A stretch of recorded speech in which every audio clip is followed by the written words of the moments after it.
Gênesis capítulo 1, verso 26 e 27. Quem encontrou aí, diga amém. E disse Deus: façamos o homem à nossa imagem, conforme a nossa semelhança, e domine sobre os peixes do mar, sobre as aves dos céus, e sobre o gado, e sobre toda a terra, e sobre todo réptil que se move sobre a terra. E criou Deus o homem à sua imagem, a imagem de Deus o criou, macho e fêmea os criou. Espírito Santo, traga revelação aos nossos corações nessa noite, que sejamos poderosamente abençoados com a Tua palavra, em nome de Jesus. Amém? Eu quero falar essa noite sobre ativação, sobre ativando o propósito de Deus em nossas vidas. Quando nós conversamos com as pessoas, e ao longo desses quase 20 anos que eu pastoreio, uma das coisas que eu mais tenho percebido é que as pessoas, na maioria das vezes, elas não sabem o propósito da vida delas. Quando você faz essa pergunta: por que você está aqui? Qual a sua missão neste mundo? As pessoas ficam em dúvida, as pessoas ficam inseguras, as pessoas não são prontamente convictas daquilo que elas nasceram para realizar.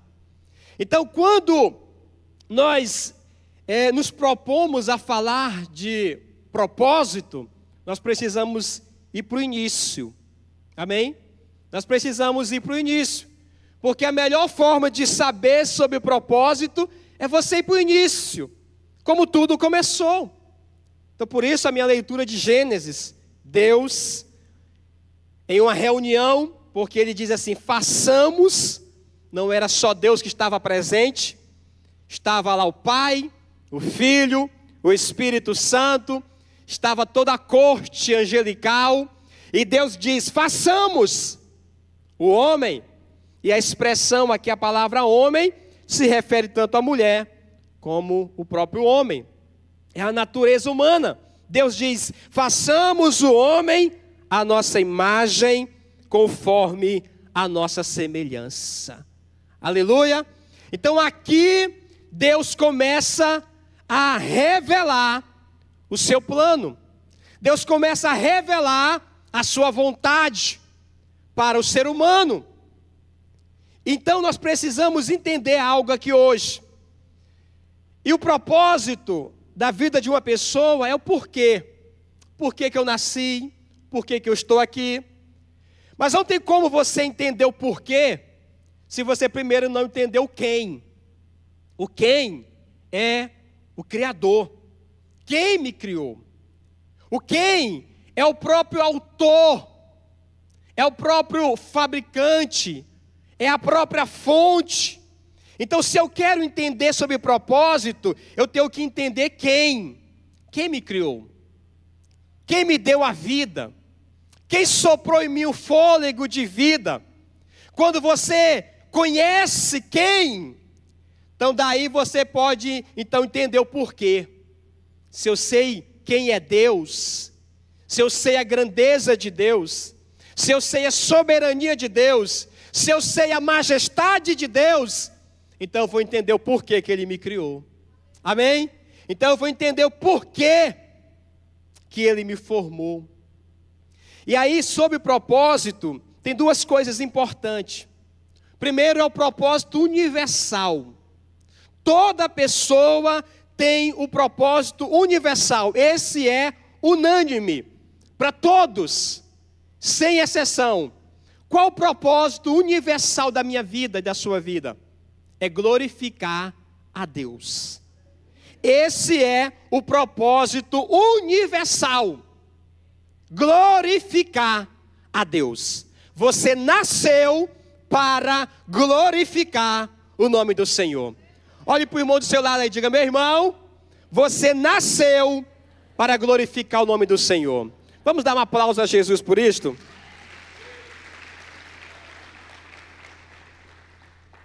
Então esse é o nosso propósito universal, glorificar a Deus. Mas, além do propósito universal, nós temos o propósito específico. Esse é personalizado, esse é individual, esse tem a sua característica, propósito específico. Todo mundo aqui sabe que você tem uma digital que é única, que não te iguala a ninguém na terra. Você é único, você tem uma identidade única. Então, quando nós falamos de propósito específico, falamos daquilo que Deus planejou, que Deus personalizou, exclusivo para a minha vida, para a sua vida. Há algo que Deus fez especial, que só você pode viver isto, ninguém mais. Aleluia! Existe algo que é exclusivo para a sua vida. Quero que você abra comigo o Salmo 139, para a gente ler um versículo nele, o versículo de número 16, que diz assim. Isso aqui é um salmo de Davi, e é um salmo muito profundo, mas eu quero ler só o versículo 16. Os teus olhos viram o meu corpo ainda informe, e no teu livro todas estas coisas foram escritas, as quais iam sendo dia a dia formadas, quando nem ainda uma delas havia. Isso aqui é tremendo. O salmista está dizendo assim: Deus, o Senhor me viu ainda informe. Ou seja, você, antes de aparecer no ventre da sua mãe, você já existia no coração de Deus. Deus te viu informe. Você nem existia fisicamente, mas Deus já te conhecia. Deus já sabia quem era você. Então no livro do Senhor foi escrito a teu respeito. Há livros nos céus, irmãos, com relatórios, com histórias sobre as nossas vidas. E lá tem um que é específico sobre você. Toda a tua história está escrito lá. E o salmista diz assim: todas as coisas foram escritas neste livro, as quais iam sendo dia a dia formada, quando nem ainda uma delas havia. Ou seja, o teu propósito já está escrito neste livro, muito antes de você nascer. O propósito específico para a tua vida. Mas é nesse propósito específico que a maioria das pessoas fica, muitas das vezes, inseguro, incerto. É nesse propósito específico que a maioria das pessoas não conhecem. Quando você pergunta assim: ei, qual é o teu propósito? A pessoa: não sei, ainda não descobri. Eu tenho pedido a Deus para Ele me mostrar, mas eu não sei qual é ainda o meu propósito. Quando você conversa com um jovem, propósito, qual a tua missão? Qual a causa da tua vida? Ah, eu não sei, estou em dúvida. E aí, irmãos, muitas pessoas nascem, crescem e muitos morrem sem viver o seu propósito, que foi estabelecido por Deus antes da criação do mundo a teu respeito. Eu quero nessa noite, que no final deste culto, você saia com uma convicção no teu coração: Deus tem um plano na minha vida, Deus tem um propósito na minha vida, e eu não posso viver longe desse propósito. Amém? Escute o que eu vou dizer para você aqui. O teu propósito é o que dá sentido à tua vida. Se você não cumprir o teu propósito, você vai deixar este mundo com uma lacuna, com uma brecha. Por que o mundo está desequilibrado? Porque nós temos visto pessoas e mais pessoas nascendo, geração após geração, que não cumprem o seu propósito. Deus fala muito na Bíblia sobre o corpo. Inclusive, a Bíblia nos chama de o corpo de Cristo. E no livro de Coríntios, Paulo está falando a respeito dos membros deste corpo. E ele diz assim, olha, cada membro do corpo tem a sua função. Cada membro tem o seu lugar. A cabeça não pode dizer para as mãos que ela é mais importante do que as mãos, porque aquilo que as mãos fazem, a cabeça não faz. Aquilo que os pés fazem, irmãos, as mãos não vão fazer. Cada um tem o seu propósito, cada um tem a sua importância. Agora imagina se as mãos começam a dizer assim, eu não sei para que eu nasci. Eu não sei o motivo porque eu estou no corpo. E aí imagina as mãos sem elas trabalharem. Imagina uma mão que não sabe segurar um copo. Ela não está sabendo exercer o propósito para o qual ela foi feita. E infelizmente, quando nós não estamos executando, vivendo o nosso propósito, o corpo fica defeituoso. O corpo fica frágil, limitado. E é por isso que a humanidade está tão desequilibrada, porque nós temos visto tantas pessoas fora do seu propósito. Nós temos visto tantas pessoas fora da sua missão. E aí está desequilibrado. Tudo. Pessoas nascem e infelizmente, irmãos, morrem sem saber o motivo da sua vida. A razão porque elas estão aqui.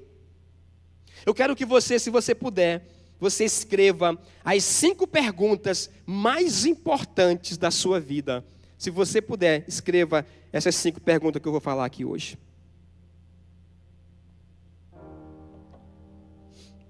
A primeira pergunta mais importante da tua vida é: de onde eu vim?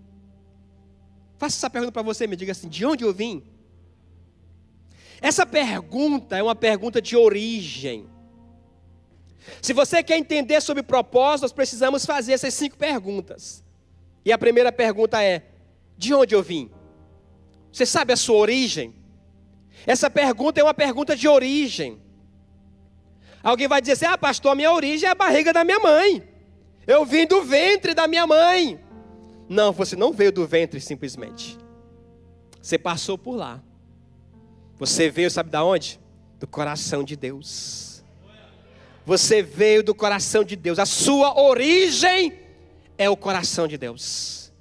Você nasceu no coração de Deus.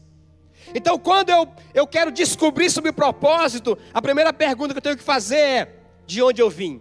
Então, se eu entendo, eu vim de Deus. A minha mãe, o útero da minha mãe foi apenas a porta de entrada para este mundo. Mas eu vim de Deus. Deus me viu ainda informe. Então essa pergunta é uma pergunta chave. E você já começou a andar na direção certa. Segunda pergunta, mais importante da sua vida é: quem sou eu? Quem sou eu? Você já fez essa pergunta alguma vez? Quem sou eu? Essa pergunta é uma pergunta de identidade. Quem é você? Quando você chega para alguém assim, você olha nos olhos da pessoa e você pergunta assim: quem é você? A maioria das pessoas tremem, gaguejam, suam, ficam inseguras, porque elas não sabem a própria identidade. Eu gosto de fazer uma brincadeira com as minhas filhas. Nós temos 2 filhas, ali está a Sara, a mais velha, a mais nova não pôde vir. E elas vêm assim, a gente coloca a testa com a testa. E aí eu olho bem no caroço do olho delas. E digo assim: quem é você? Elas sempre ficam sem jeito. Elas sempre ficam titubeando. Aí ela diz assim: eu sou a Sara. E disse: você não é o nome. Você não é o nome. O nome apenas te identifica. Mas você não. Eu sou preciosa. Eu sou especial. E eu ensinei elas a dizer o que o texto que nós lemos de Gênesis 1. Eu sou a imagem e semelhança do Criador. Essa é a minha identidade. Eu sou imagem e semelhança do Criador. Quem é você? Pastor, eu sou o doutor. Pastor, eu sou advogado. Pastor, eu sou médico. Eu sou uma professora. As pessoas pensam que identidade é profissão. Identidade não é uma profissão, irmãos. Identidade é a tua essência. E a tua essência é imagem e semelhança do Criador. Essa é a sua identidade. Eu sou imagem e semelhança do Criador. Da próxima vez que alguém perguntar assim, quem é você? Você vai dizer, eu sou imagem e semelhança do Criador. Eu nasci para governar. Aleluia, aplauda mais forte mesmo o Senhor. Diga glória a Deus. Diga aleluia.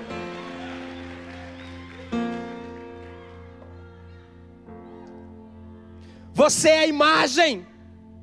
Nós lemos o texto, Deus disse, façamos o homem a nossa imagem, a nossa semelhança, e ele domine. Essa é a tua identidade. Quem é você? Felizmente, a gente, por não conhecer a nossa identidade, leva outras pessoas também a não conhecer a identidade delas. Sabe como é que a gente faz com as crianças? O que meu filho vai ser quando crescer?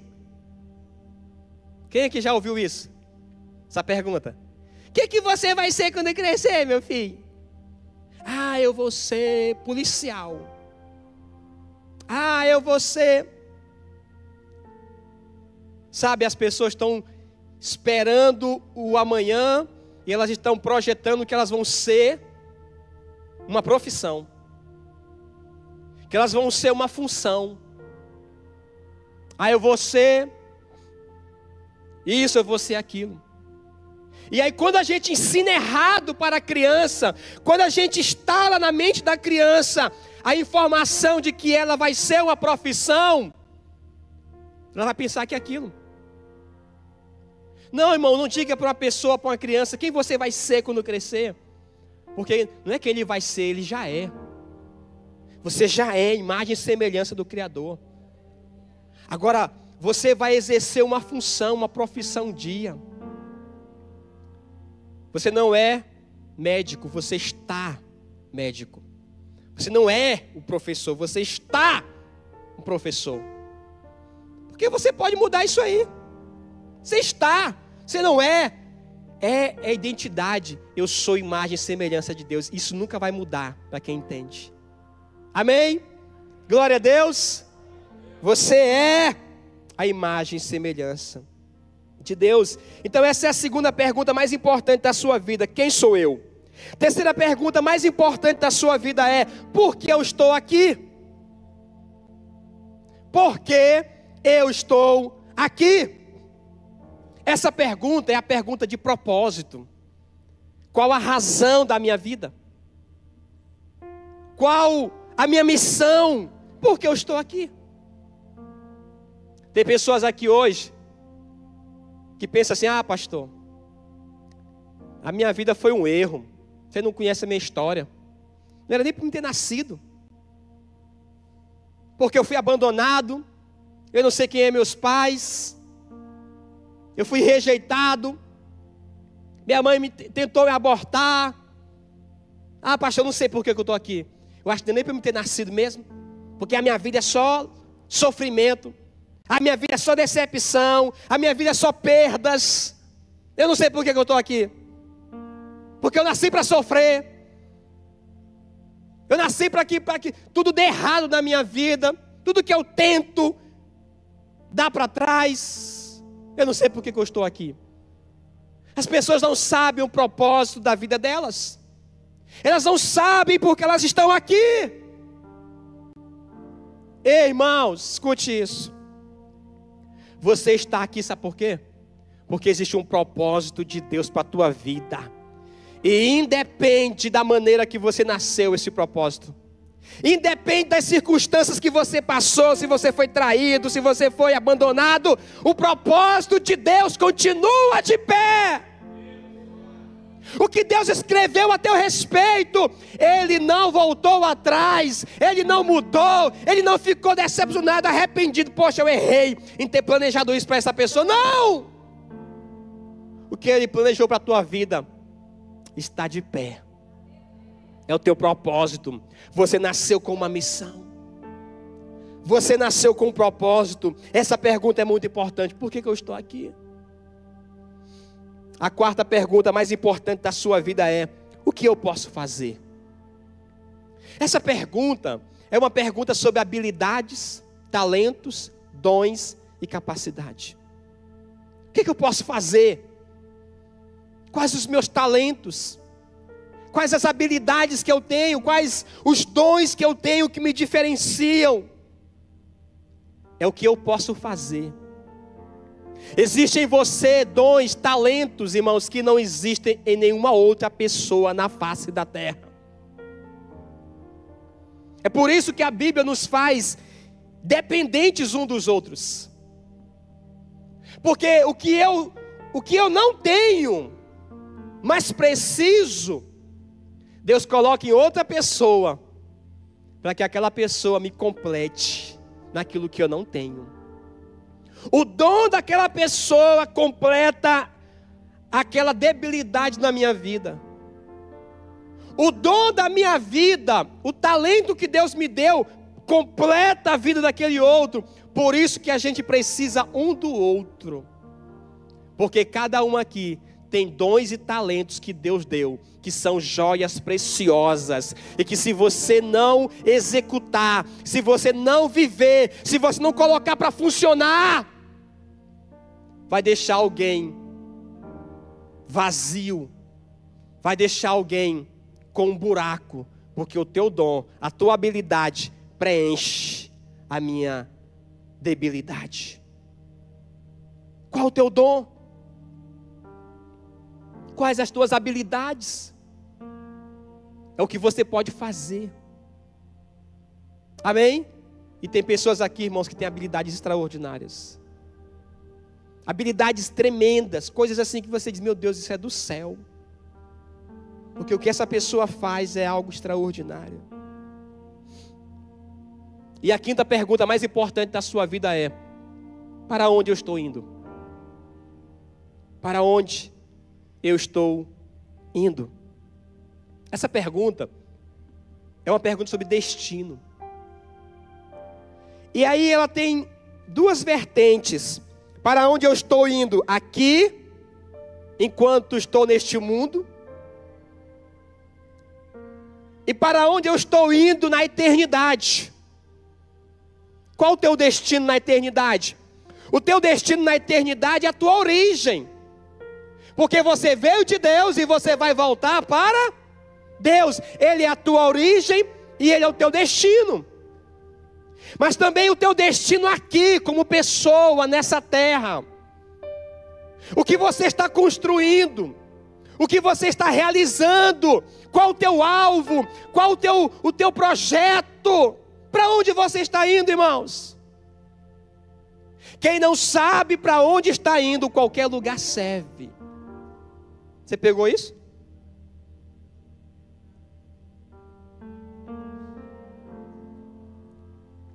Quem não sabe o que quer, irmãos, qualquer coisa serve. Qualquer coisa serve, a pessoa não sabe o que quer. Agora, quando você encontra alguém decidido, quando você encontra alguém que sabe o que quer, que sabe para onde está indo, que sabe o seu alvo, que sabe o seu objetivo, Paulo diz assim: eu faço uma só coisa. Eu prossigo para o alvo, para o prêmio da soberana vocação de Deus em Cristo Jesus. Paulo sabia para onde ele estava indo. Estava claro para ele. As pessoas não sabem para onde estão indo, irmãos, nem aqui na terra, e muitos nem na eternidade. Elas não sabem o destino delas.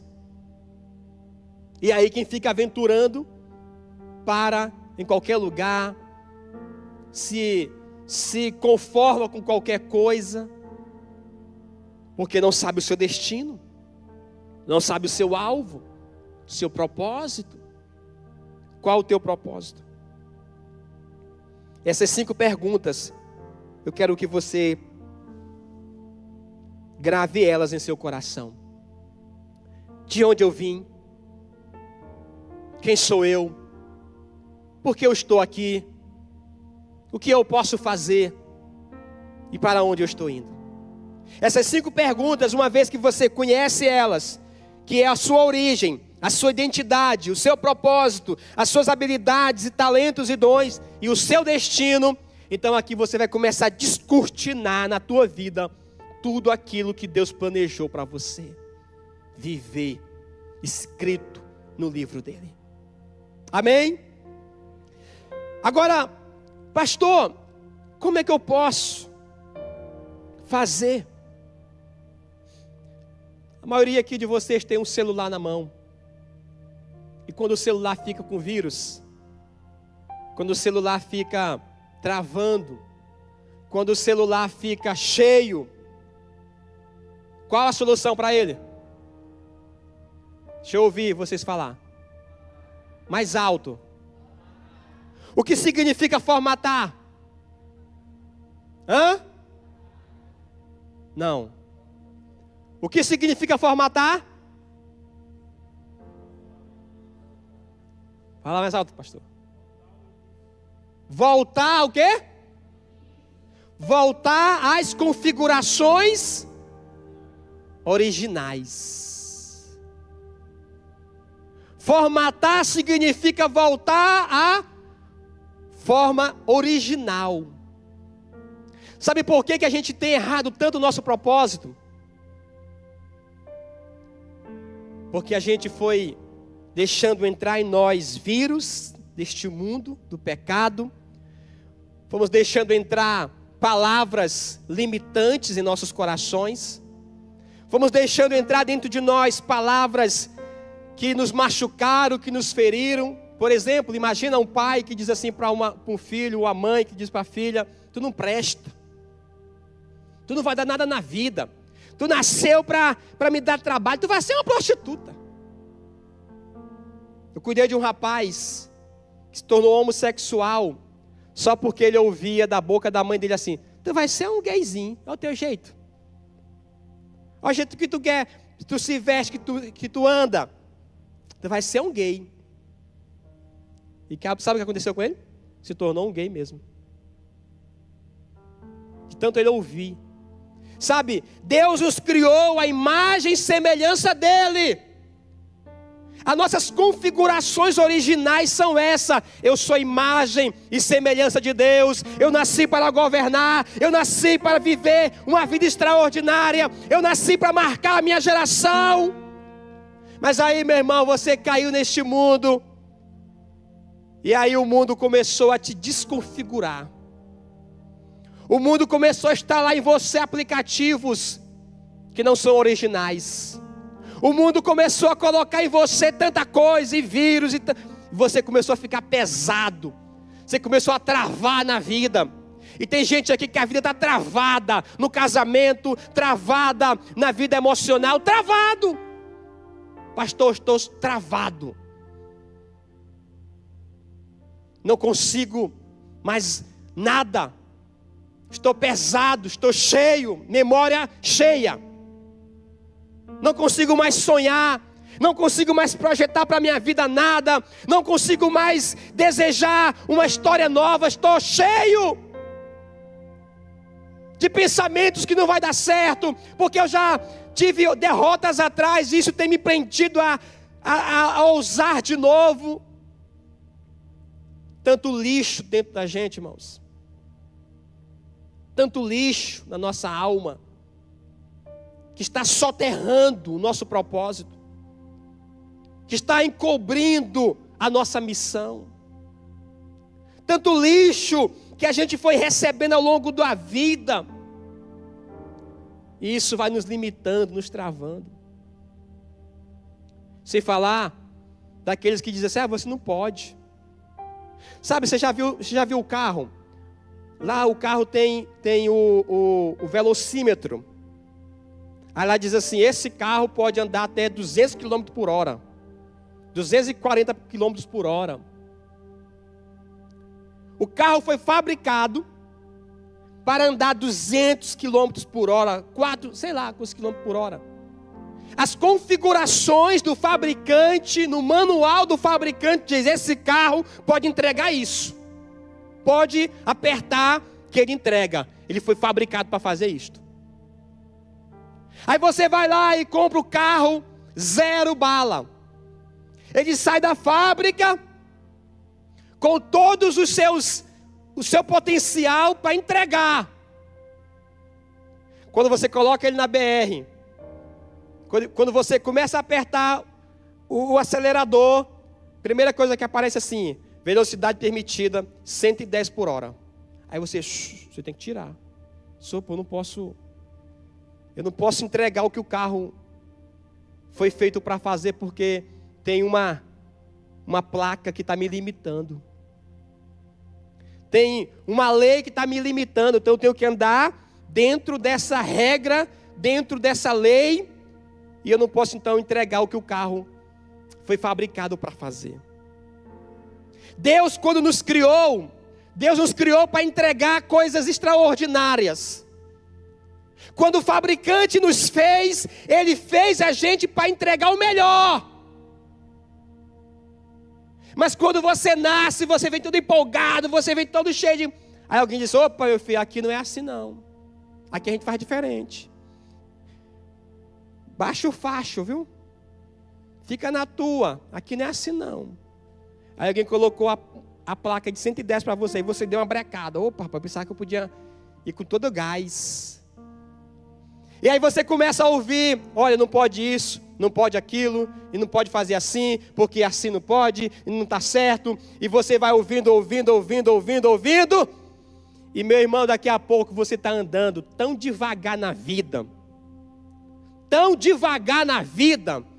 de tantas coisas que você foi ouvindo, que foram te limitando, que foram te parando, que foram te impedindo, que foram te bloqueando.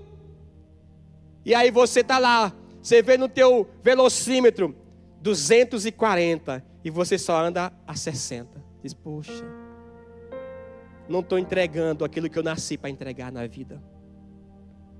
Não estou vivendo aquilo que eu nasci para viver. Não estou fazendo aquilo que eu nasci para fazer. Estou todo bloqueado. Estou cheio de placas dizendo, para, devagar, desacelera, fica na tua. E sabe quais são os lugares onde nós mais somos bloqueados na vida? Sabe onde é os lugares onde nós mais somos paralisados na vida?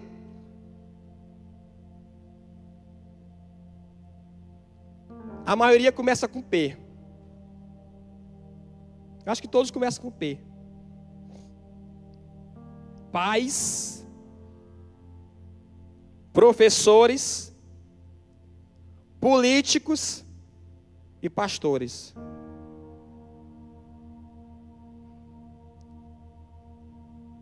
São os que mais nos bloqueiam na vida.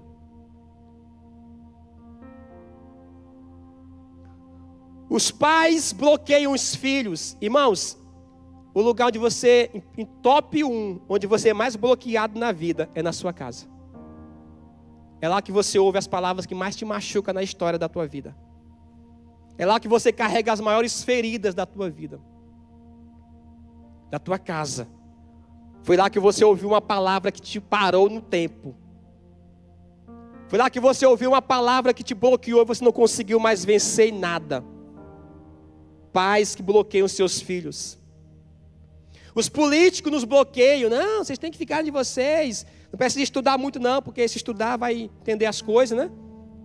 E aí a gente... Você vê, irmão, que o Nordeste a gente sofre, viu? Nas mãos de político que não quer que a gente estude. Porque quem não tem conhecimento, irmão, vai viver sempre preso. E a Bíblia diz assim, o conhecimento vai fazer o quê? Vai libertar. Os políticos nos aprisionam, os professores Os professores que ficam enjaulando as crianças. Esse menino não presta não dá não, ele não sabe de nada. Existe dois, aqui no Brasil, dois homens. Eles têm escolas diferentes. Um é Augusto Cury. Ele tem uma escola chamada Escola da Inteligência. Tem um outro também em Goiânia, que ele tem a Escola do Reino. E nessas escolas, eles fazem o seguinte. O aluno, eles vão fazendo aquela pesquisa, aquela avaliação do aluno, da criança, nas diversas matérias. Português, geografia, essas matérias todo mundo conhece. E eles começam a identificar aquilo que a criança é boa. Poxa, essa criança é boa nas de exatas. Bom de conta, menino. Esse menino aqui é bom na área das humanas. E aí, com o tempo, eles vão fazendo eles vão direcionando o aluno para aquilo que ele é melhor. Ele é muito bom na área, então você pode dedicar mais aí, meu filho. E aí, então, eles começam a conhecer os potenciais dos alunos, e isso vai destacando aquele aluno para aquela área. Mas as escolas comuns, como é que tem que ser? Tem que ser bom em tudo. Tem que ser bom em português, matemática, geografia, química, física, inglês, espanhol. Aí o bichinho fica tudo doido da cabeça. Mãe, não aguento não sei não, esse negócio. O bichinho é bom só em matemática, o resto dele é ruim. Está reprovado. Não passa não, meu filho, tu é bom só de matemática, está reprovado. Se você pesquisar os grandes inventores da história, os grandes homens, as mentes mais brilhantes da história, a maioria deles foram criticados, zombados, porque eles não eram bons em tudo. Era bom só numa coisinha. Pois foi naquela coisinha que eles foram os melhores do mundo. Fizeram grandes descobertas. Irmãos, Deus não te chamou para ser bom em tudo. Deus te chamou para ser bom em algo. E você precisa descobrir no que você é bom. E você então vai colocar força nisso.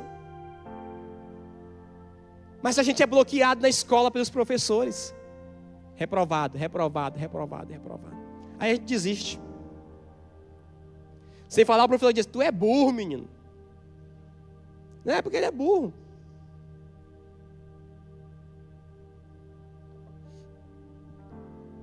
E por último, eu disse 4 P's, né? Pais, políticos, professores e pastores. Vixe, pastor. Pastores bloqueiam. Irmãos, tem igrejas, irmãos. Tem pastores que bloqueiam tanto as suas ovelhas. Tem ovelhas que vivem dentro de uma caixa de regras opressora, de costumes, de regras, que são mais rígidas do que a própria Bíblia. Infelizmente, não tem como esconder isto. Nós temos muitas pessoas decepcionadas com pastores. Pastores que deram mau testemunho. Pastores que roubaram igrejas. Pastores que adulteraram. Pastores que... irmãos, tanta história. Tem gente que tem ódio de pastor. Felizmente. Igrejas onde o cristão ele é como se fosse um bicho, aprisionado. A pessoa não pode nem usar uma roupa diferente. Ele não é crente. Sabe? A gente vai limitando as pessoas, colocando regras.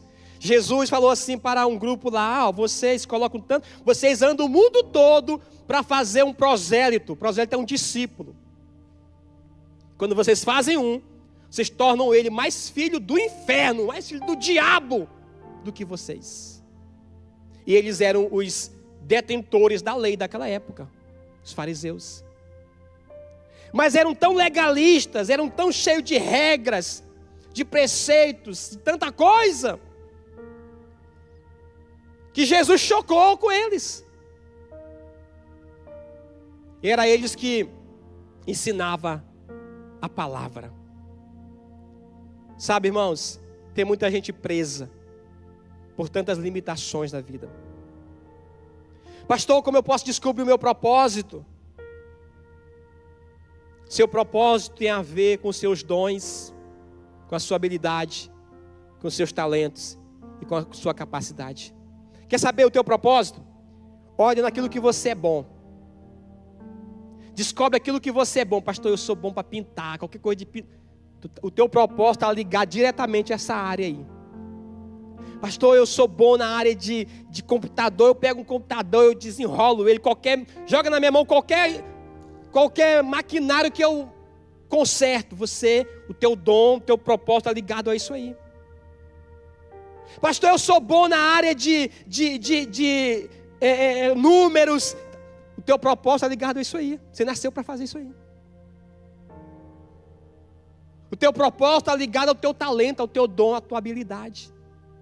O que você é bom? Pastor, eu gosto de servir. Joga na minha mão, que está feito, meu amigo. Resolvo, destrincho. O teu propósito está ligado a isso aí. Não adianta você querer cantar se você não sabe cantar, irmão. O teu propósito não está ligado a cantar. Desiste. Amém? Se conforma aí, tem a taquara rachada mesmo. Você não nasceu para cantar. Eu já tentei tocar instrumento. Já tentei cantar. Mas, irmão, nada deu certo. Já tentei até dançar na igreja. Não precisa de dança na igreja. Aí eu digo, não. Estou muito empolgado demais. Quando eu descobri que eu nasci para ser pastor, para cuidar de vidas, para destravar pessoas, para levantar pessoas no seu propósito, eu disse, pronto, Deus, não preciso mais de nada. É isso que eu nasci para fazer. Eu nasci para cuidar de vidas. Amém? Aplauda Jesus mesmo.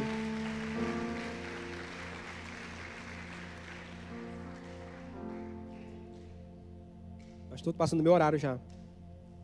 10 minutinhos, irmão, termino.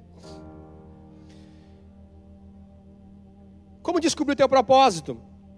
O teu propósito, ele também pode estar ligado a uma grande dor, a algo que te machucou muito. Existe um filme, que você pode procurar depois dele, que o nome do filme é Eu Só Posso Imaginar.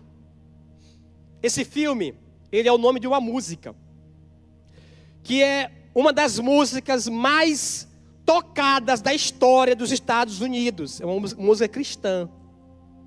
Eu só posso imaginar. É uma música assim, famosíssima no meio gospel. E foi feito um filme contando a história do rapaz que escreveu a música. Esse rapaz, ele nasceu de uma família muito problemática. Pais altamente complicados. E ele tinha uma grande guerra com o pai dele. De brigar, sabe? Ele tinha uma vida muito frustrada em relação ao pai. Mas quando ele era criança, e criança gosta de escrever, e ele tinha as agendas dele, os desenhos, e ele sempre ficava assim, eu só posso imaginar. Ele fazia um desenho e escrevia, eu estou imaginando, eu só posso imaginar. E sempre ele colocava essa frase. E os anos foram passando, ele foi ficando uma pessoa frustrada, decepcionada, amargurada, ferida. Mas ele então descobriu um grupo que cantava. Ele queria fazer parte, tentou várias vezes e não conseguia. Até que começou a própria banda dele e ninguém dava oportunidade. E um dia, um produtor falou assim, rapaz, o seguinte, tu é talentoso, mas tem alguma coisa faltando em você. Eu ouço você cantar, você canta bem, mas tem alguma coisa que não está assim, sabe? Tem alguma coisa que não está bom aí. Faz o seguinte, volta aí na tua vida, no teu passado, vai resolver isso aí, tem alguma coisa que está errada na tua vida. Então ele disse assim, mas o que eu vou fazer? Ficou sem oportunidade, então ele volta para a casa dele. Depois de muito tempo longe, e ele vai encontrar o pai dele. Vão ter as lutas dele, vão brigar, vão discutir. Até que ele entende que o problema dele é com o pai dele. E ele então pede perdão para o pai. Eles se reconciliam os dois, choram. Depois de tudo isso, ele decide voltar para a carreira de cantor. E dentro do carro, ele está voltando, sentado lá atrás, abrindo a agenda dele, chorando, falando: Deus, por que não está acontecendo as coisas na minha vida? Falando com Deus: Senhor, por que está tudo dando errado? Ele chorando. Aí ele começou a folhear a agenda dele de criança que ele tinha levado, e vários desenhos, e sempre assim: eu só posso imaginar, várias palavras, imaginar. E aí ele começou a ver aquelas palavras ali, e ele começou a compor a canção: eu só posso imaginar. No final daquele percurso da viagem, ele tinha escrito a canção. Quando chegou lá, não estava a banda, ele cantou a canção. Ele cantou para o produtor. Estourou a música do homem, irmãos. Em todo lugar foi tocado, em todas as rádios dos Estados Unidos, tanto cristão como secular. Em todo lugar foi pedida a música dele. Sabe por quê? Porque a música dele contava a própria história da vida dele, de como ele foi ferido, de como ele foi frustrado, mas como Deus curou ele, como Deus restaurou ele, como Deus mudou a vida dele. A música era a própria vida dele. Escute isso. O teu propósito pode estar ligado também à tua maior dor que você sofreu. Quantas pessoas que viveram nas drogas, profundo nas drogas, irmãos, depois que são restaurados, onde é que ele é bom? Onde é que ele se dá bem? Cuidar de drogado. Joga na mão dele, meu amigo, ele sabe desenrolar as pessoas. Porque a maior dor dele gerou o maior propósito da vida dele. Quantas instituições, quantas coisas surgiram no mundo, ONGs e mais outras coisas, através de uma dor. Alguém que perdeu uma criança, um filho, decidiu abrir uma instituição para cuidar de crianças e ajudar milhares de crianças. A dor da pessoa virou o propósito dela. Então talvez você está aqui sofrendo com algo que está te machucando tanto: pastor, eu dou uma vida tão pesada. Mas talvez é aí que Deus quer te usar. Talvez é aí que Deus quer te levantar como teu propósito. Amém? Na música, no filme, ele diz assim: eu tenho uma mensagem dentro de mim e não sabia. Ele começa a dizer assim: eu carreguei sempre a mensagem dentro de mim e não sabia. A mensagem, a música. A música estava sempre dentro dele. E ele viveu correndo atrás de tantas coisas, mas sempre carregando a mensagem. Ele já estava marcado com a mensagem, ele já carregava a mensagem. A pergunta que eu faço hoje é: qual é a sua mensagem? Qual a mensagem que você carrega? Dentro de toda pessoa foi gravado uma mensagem. Essa mensagem é o teu propósito. Essa música é o teu propósito. Lembra do hino lá do irmão? Existe uma canção em cada um de nós. Foi Deus que escreveu. Existe uma canção dentro de você. Existe uma mensagem dentro de você. Ei, irmãos, quando essa mensagem sair, vai abençoar vidas. Quando essa mensagem sair, vai transformar lugares. Quando essa mensagem sair, vai impactar o mundo. Porque é o teu propósito. Porque é a tua missão. Vou falar mais de um filme. Amém? Fique zangado comigo não. Eu não prego muito assim não. Todo mundo na minha igreja sabe. Eu prego meia hora no máximo. Mas tá bom aqui hoje, né? Vocês não estão... Eu não estou vendo vocês direito mesmo. Aí eu não estou vendo ninguém tá zangado. Ninguém tá... A luz na minha cara aqui está deixando sem ver vocês. Então eu não sei quem que está zangado aí. Quem que quer ir embora. Na igreja, quando eu olho assim para os irmãos assim... vou terminar. Tem gente aí que já está mandando terminar. Mas como eu não estou vendo bem o rosto de vocês, eu vou pregar. Não, irmão, só mais essa. Tem um filme, lá no Disney. O nome do filme é Soul. Filme interessante. Fala de um personagem. Ele, criança ainda, o pai dele tocava. muito habilidoso tocando esses jazz. E ele pegou o filho dele e disse: meu filho, eu quero que você também entre para a música. Você também desenvolva o seu dom na música. Ele disse: não, pai, eu não quero música, não gosto disso, não sei o que. Vamos ver ali um pessoal tocando. Ele pegou o menino e levou. Estava tendo um show lá. Quando ele chegou, que ele viu as pessoas tocando, ele viu aquelas pessoas tocando, ele disse que pensou assim: eles estão em outro mundo. Tem alguma outra dimensão que eles acessaram. Porque eles tocavam assim, sabe quando o tocador está tocando o volante, ele fica assim aí. Alguma coisa que eles entram assim em outro mundo. Aí ele ficou tão impressionado que ele disse: eu quero, pai. Eu quero também agora. E aí ele começou a estudar e a se profissionalizar. Ficou muito bom. Muito bom. Só que ele começou a fazer testes e mais testes e ninguém contratava ele. Ninguém contratava ele. Todo mundo dizia: você é muito bom, mas não deu. Sabe aquele negócio? Você vai numa empresa, teu currículo é bom, mas não deu. Ele era muito bom, mas sempre ouvia: não deu. E por fim, depois de tanta luta, ele acabou indo ensinar crianças, ensinar jovens a aprender também instrumentos. E isso passou muito tempo, até ele já ficar adulto. Mas o sonho dele continuava. Ele dizia assim: no dia que eu tiver a minha oportunidade, o mundo vai conhecer o que eu posso fazer. No dia que eu tiver a oportunidade da minha vida, vai ser extraordinário demais. Ele vivia dia após dia com essa expectativa de chegar esse grande dia, dele revelar tudo que ele sabia. Um belo dia, ele recebe uma ligação, um aluno dele, um ex-aluno, falou assim: professor, tudo bem? Ele: tudo. Professor, eu estou aqui na cidade com a cantora tal. Ele diz: ela é muito famosa, é meu sonho conhecer ela. Ele diz: professor, o senhor me ensinou a tocar, hoje eu toco na banda dela, eu sou o baterista. E aí aconteceu que o nosso tecladista não pôde estar com a gente.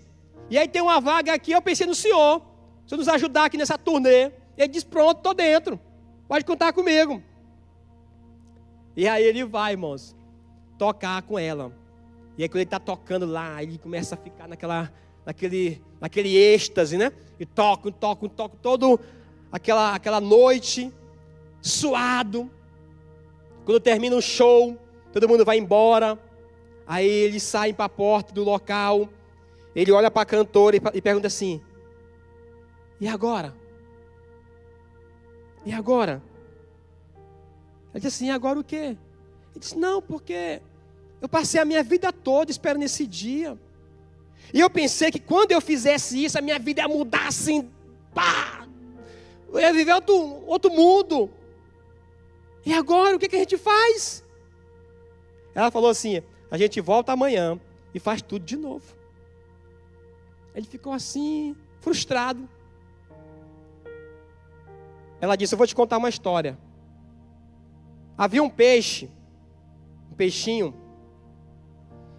que tinha um sonho. E o sonho do peixe era conhecer o oceano, nadar no oceano. E aquele peixe procurou um sábio e disse: senhor sábio, o meu sonho é nadar no oceano. Desde que eu me entendo, esse é meu sonho, eu quero nadar no oceano. Aí o sábio falou assim: meu filho, tu já está no oceano. Ele ficou assim: como assim? Já estou no oceano. Ele disse: você já está no oceano. Aí o peixe falou assim: não, mas isso aqui é só água. Isso aqui é só água. Ele disse: não, isso aqui é o oceano. Você sempre esteve no oceano, mas você pensava que era só água. Aí ele ficou pensando assim, o rapaz. Aí ele entendeu o que ela queria dizer para ele. Que ele sempre viveu o propósito dele, desde que ele se apaixonou pela música. Em todo lugar que ele foi, em todo lugar que ele tocou, quando ele ensinava as crianças, ele sempre esteve no oceano já. Ele sempre estava vivendo já o propósito que ele mais queria, que era tocar. Mas ele pensava que ainda iria chegar na vida dele aquele grande dia. Quando eu tiver a minha oportunidade, E aí a pessoa vive correndo atrás do oceano, mas ele já está no oceano desde que ele nasceu. Mas ele não sabe. Ele pensa assim, é só água. É só água. Você já viu alguém, irmãos, que só dá valor a algo quando perde? Aí ele vai saber, meu Deus, como aquilo era precioso. E eu, ó, nunca tinha me tocado. Pensava que era só água, mas já era o oceano. E eu vivia pensando que ainda ia chegar ao oceano. Eu já estava no oceano. Tem muita gente aqui que já está no seu propósito e nem sabe. Está esperando ainda chegar, revelar. E você já vive ele desde que você nasceu e nem está sabendo. Mas pensa que é só água. Já é o teu oceano, meu irmão. Já é o teu oceano. Amém? Vamos ficar em pé em nome de Jesus.